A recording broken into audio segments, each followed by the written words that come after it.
मथुरा नगर के हृदय स्थल में जहां इस वक्त विश्राम घाट है, वहां मुसलमानी शासन काल में शमशान था। उस घाट पर हिंदुओं के शव का दाह संस्कार किया जाता था। तीर्थ स्थल होने के कारण अन्य स्थानों के धर्मप्राण हिंदू भी अपने मृतकों को वहां दाह संस्कार करने में पुण्य मानते थे। जब सम्राट अकबर के ससुर राजा बिहारी लाल की मृत्यु सन 1570 ईस्वी में हुई थी, जिसकी अंत्येष्टि मथुरा के विश्राम घाट पर की गई थी। उस समय उनकी रानी भी वहीं सती हुई थी। उनकी स्मृति में उनके पुत्र राजा भगवान दास ने वहां एक स्तंभ निर्माण कराया था, जो सती का बुर्ज कहा जाता है।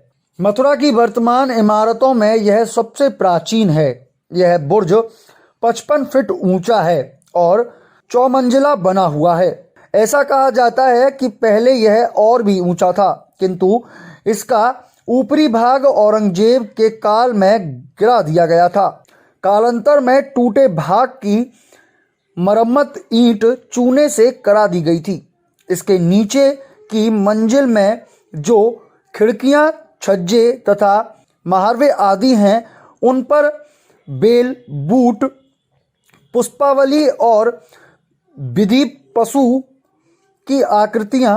इसके नीचे की मंजिल में जो खिड़कियां, छज्जे तथा महावरे आदि हैं, उन पर बेल, बूटी, पुष्पावली और विधिक पशुओं की आकृतियां उल्लेखित की गई हैं। इससे उस काल के हिंदू स्थापित की एक झांकी मिलती है। इस बुर्ज के समीवर्तीय घाटों पर और भी कई बुर्ज पुरानी इमारतें हैं। वह भी कुछ विशिष्ट व्यक्तियों की स्मृति में बनाई गई हैं। कहा यह भी जाता है कि कीर्ति स्तंभ में जो कलाकृति लगी हुई है, वह किसी खजाने का नक्शा है और यह कलाकृति खजाना खोजने के अहम भूमिका निभाती हैं। यह 55 फीट ऊंची 4 मंजिला छतरी चतुर्भुज इमारत है। इसके ऊपर छोटी गुम्बदनुमा छत है। इसे बनाने में लखौरी ईंट व चूने, लाल एवं बलुआ पत्थर का इस्तेमाल किया गया है। क्या नाम है आपका और ये मेरा नाम किशन शर्मा है। ये सती बुर्ज का क्या इतिहास है? सती बुर्ज का इतिहास है, आमेर के जो राजा थे भारमल जी, उनकी पत्नी का निधन हो गया आमेर में, तो वो राजा के साथ में सती हो गई। तो उनकी याद में उनके बेटों ने ये स्मारक बनवाया है। और इस स्मारक में विशेषता ये है कि इसमें 16 प्लेट हैं चारों तरफ जो, और करीब 24 प्लेटें हैं, मतलब टोटल, मतलब 6-6 प्लेट एक साइड में है। तो उन प्लेटों में जो है विचित्र जो है मतलब जो है कारीगरी की गई है। उसमें मतलब शेर भी बने हैं, तो दोनों तरह के शेर जो है अलग अलग हैं। इसी तरह से मुर्गे बने हुए हैं, तो वो भी अलग अलग हैं। और सारी चीज़ें जो हैं वो अपने आप में एक विचित्र कहानी कहती हैं। उससे ऐसा लगता है कि इसके अंदर कोई मतलब रहस्य छिपा हुआ है। किस तरह का रहस्य हो सकता है कि कोई मतलब खजाना इसके अंदर हो, या उनका कोई सामान, मतलब जो रानी अपने यूज में लेती थी, राजा अपने यूज में लेते थे, उस तरह की कोई चीज़ें मतलब इसके अंदर हो सकता है कि मतलब दफन कर दी हों उनके साथ में, कि भाई उनकी यादगार में ये मतलब जो है स्मारक बना रहे। तो अभी इस सती बुर्ज की क्या स्थिति है? अभी जो है ये 500 वर्ष हो गए हैं, परंतु ये क्षतिग्रस्त हो गया है और इसकी मतलब कोई देखभाल करने वाला नहीं है। हालांकि पुरातत्व विभाग की संरक्षित स्मारक है और पुरातत्व विभाग में इसका अभिलेख है। उत्तर भारत के विशालतम दक्षिण शैली के सबसे बड़े मंदिर रंगनाथ मंदिर में शुक्रवार को बैकुंठ एकादशी के अवसर पर बैकुंठ द्वार को खोला गया। ब्रह्म मुहूर्त में भगवान रंगनाथ माता गोदा के साथ निजी मंदिर में पालकी में विराजमान होकर बैकुंठ द्वार पहुंचे, जहां स्वामी गोवर्धन रंगाचार्य जी के निर्देशन में मंदिर के सेवायत पुजारियों द्वारा पाठ किया गया। करीब आधा घंटे तक हुए पाठ और अर्चना के बाद भगवान रंगनाथ और छठ स्वामी की सवारी मंदिर प्रांगण में भ्रमण करने के बाद पौड़ानाथ मंदिर पहुंची। कहा जाता है कि वहां बैकुंठ लोक में विराजमान किया जाता है, जहां भक्त बैकुंठ द्वार से निकलकर अपने आराध्य के दर्शन करते हैं। इस आयोजन की जानकारी देते हुए मंदिर के स्वामी रघुनाथ जी ने बताया कि 21 दिवसीय बैकुंठ उत्सव में बैकुंठ एकादशी पर्व पर बैकुंठ द्वार खोला जाता है। यह एकादशी वर्ष की सर्वश्रेष्ठ एकादशियों में से एक मानी जाती है। ये श्री रंग मंदिर में भगवान श्री गोदा रंगमन्नाथ का श्री वैकुंठोत्सव है। श्री सतकोप सूरी जो है वो भगवान के वैकुंठ अनुभव करते हैं, भगवान का वैकुंठ का अनुभव करते हैं। उसी के में वैकुंठ एकादशी में सभी आलवार वैकुंठ दरवाजे के बाहर विराजते हैं और भगवान वहाँ गेट के अंदर खड़े होकर भक्तों को तथा वालों को दर्शन देते हैं। अब ये 10 दिन तक वैकुंठोत्सव चलेगा। सुबह शाम कभी राम रूप में कभी कृष्ण रूप में, शाम को जो है सवारी नित्य यही इसी वैकुंठ मंडप में निकलेगी भगवान की।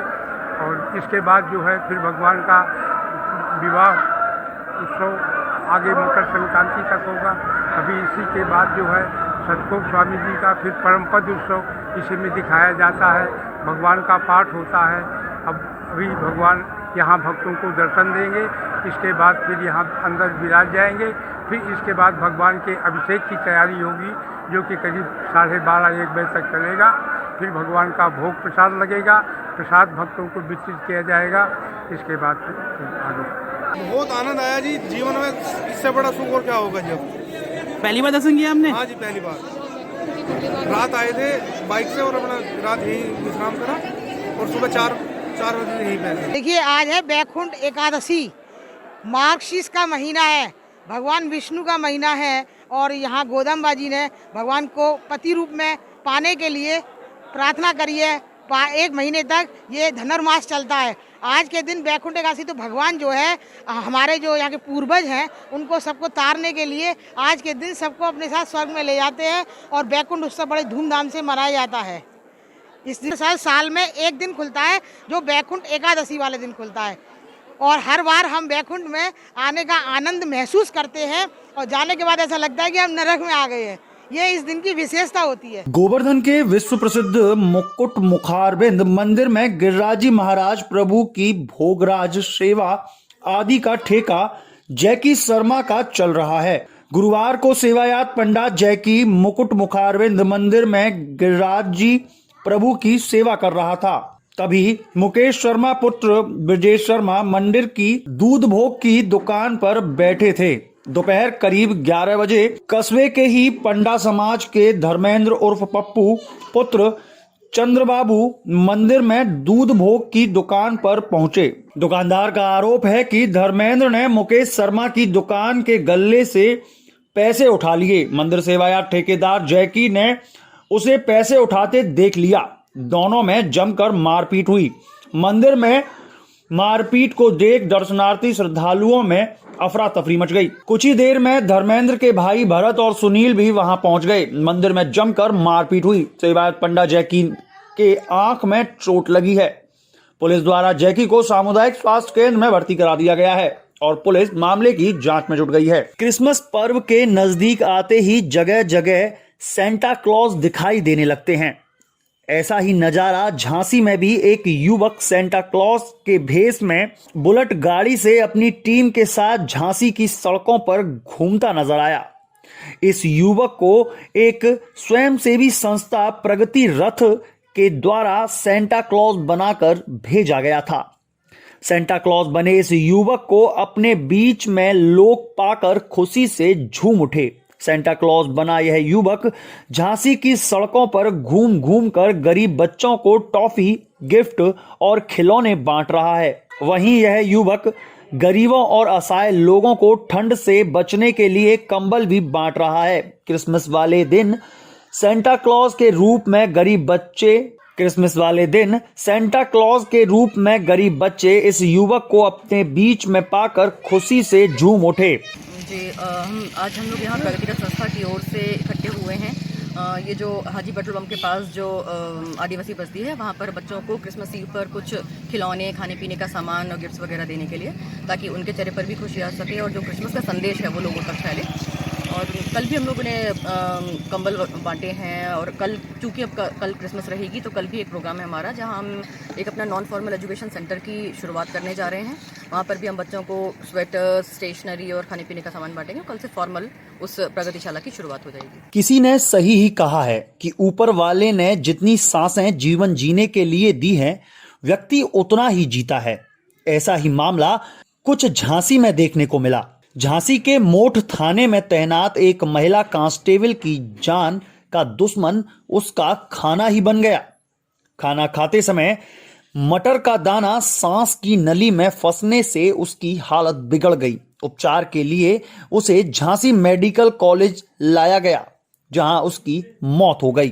पूरा मामला आपको बताते हैं। जालौन के कंदौरा निवासी नजमा खातून मोठ थाने में कांस्टेबल के पद पर तैनात थीं।